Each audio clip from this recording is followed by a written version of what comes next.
تو ایک طبقہ ادھر چلا گیا کہ آپ ہی بن گیا سب کچھ، ایک دھماکہ ہوا تھا اور ہر چیز بن گئی۔ وہ دھماکہ فرض کرو اگر یہاں کوئی اٹھا کر دے، ہاں پٹاخہ ہی چھوڑ دے، تو آپ لوگ ان دروازوں سے کیسے نکلو گے؟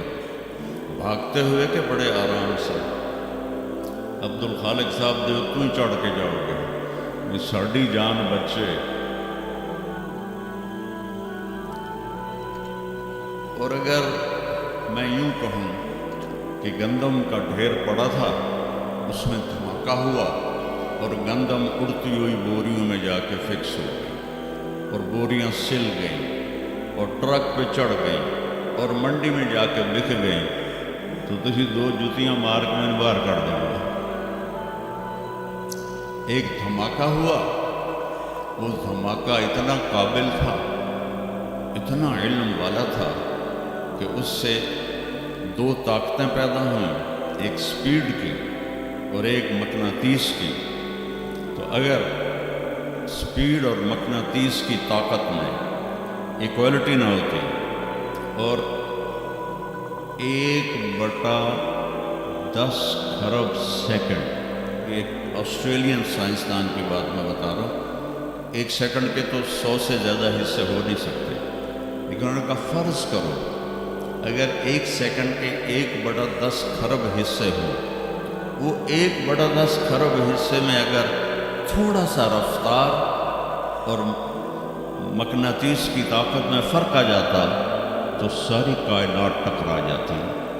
لیکن یہ اتنی سمجھدار، اتنی اعلیٰ پڑھی لکھی کائنات ہے کہ نہ رفتار زیادہ ہوئی کہ پھیل کے فنا ہو جائے، نہ مقناطیس زیادہ ہوا کہ سکیڑ کے پھر زیرو کر دے۔ تو اس بیلنس کو خود بخود قائم ہو جانا، اس تو بڑا کملا کوئی نہیں، بے وقوف کوئی نہیں۔ کیونکہ جب سورج کا بھی ایک سسٹم بن گیا، چاند کا بھی بن گیا، گلیکسی کا بھی بن گیا، اور اپنا آپ چلے جا رہے ہیں، چلے جا رہے ہیں، چلے جا رہے ہیں، ایسے ہی رہیں گے، ہمیشہ رہیں گے۔ کچھ کہتے ہیں فنا ہو جائیں گے۔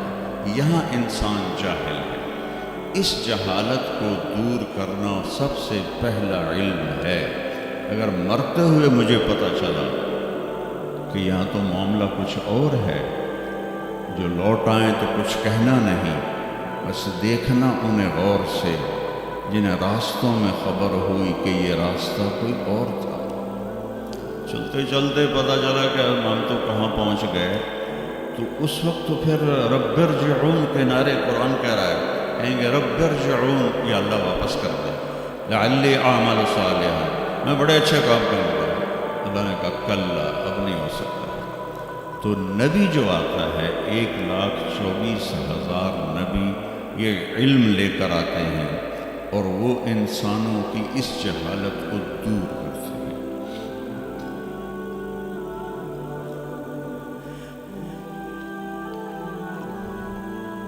سب سے آخر میں اللہ تعالیٰ نے جناب رسول اللہ صلی اللہ تعالیٰ علیہ وسلم کو پیدا کیا۔ ان کی زندگی کو قیامت تک کے لیے نمونہ بنانا تھا، قیامت تک کے لیے وہ نبی بن کے آئے ہیں۔ لکل قوم ہاد، ہر قوم میں نبی آتے تھے، لیکن ہمارے نبی کے بارے میں اللہ نے کہا وما ارسلناک الا کافۃ للناس بشیرا ونذیرا، ہم نے آپ کو پوری دنیا کے انسانوں کے لیے بھیجا ہے۔ تو اس کے لیے ضروری تھا کہ آپ کی زندگی کی ہر چیز کھلی کتاب کی طرح آج بھی ہمارے سامنے موجود ہو۔ اگر میں آپ کے طریقے پر چلنا چاہوں تو میرے پاس مواد موجود ہو، تو یہ واحد نبی ہیں جن کی ہر چیز اللہ تعالیٰ نے محفوظ کی۔ کسی نبی کی پوری زندگی محفوظ نہیں، کسی نبی کی، آدم علیہ السلام سے لے کر عیسیٰ علیہ السلام تک کسی نبی کی مکمل زندگی موجود نہیں ہے۔ اور ہمارے نبی کی زندگی پیدائش سے لے کر آنکھ بند ہونے تک ایک ایک پل کی زندگی آپ کی ہمارے پاس موجود ہے۔ میں نے ایک آیت پڑھی تھی، لقد جاءکم رسول من انفسکم۔ میں موریتانیہ گیا، وہاں پڑھتے ہیں لقد جاءکم رسول من انفسکم۔ موریتانیہ ویسے تو افریقہ میں ہے لیکن عرب ملک ہے، وہاں سارے یمنی عرب رہتے ہیں سارے، اور پورے موریتانیہ میں آپ حیران ہوں گے ایک بھی بے نمازی نہیں۔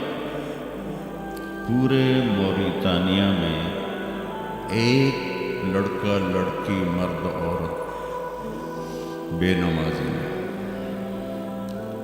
اور صومالیہ میں گیا، ایک بچہ بچی مرد عورت بے نمازی۔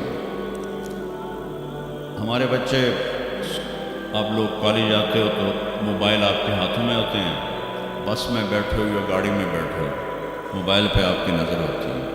تو میں چونکہ 2 دفعہ گیا ہوں صومالیہ، 2 دفعہ، تو وہ بچے جب صبح جا رہے ہوتے ہیں اسکول تو ان کے ہاتھوں میں قرآن ہوتے ہیں اور وہ قرآن پڑھتے جا رہے ہوتے ہیں۔ کوئی میچ ہی نہیں، ایسی خوبصورت زندگی ان کی۔ تو آدم سے عیسیٰ علیہ السلام تک کسی نبی کی مکمل 25 نبیوں کے نام قرآن میں ہیں۔ 25 آئے تو 1,24,000، 1,24,000 میں 5 نبی سب سے بڑے ہیں، نوح علیہ السلام، ابراہیم علیہ السلام، موسیٰ علیہ السلام، عیسیٰ علیہ السلام اور محمد علیہ السلام۔ یہ 5 نبی اولو العزم کہلاتے ہیں، یہ سب سے بڑے رسول ہیں، سب سے بڑے رسول ہیں۔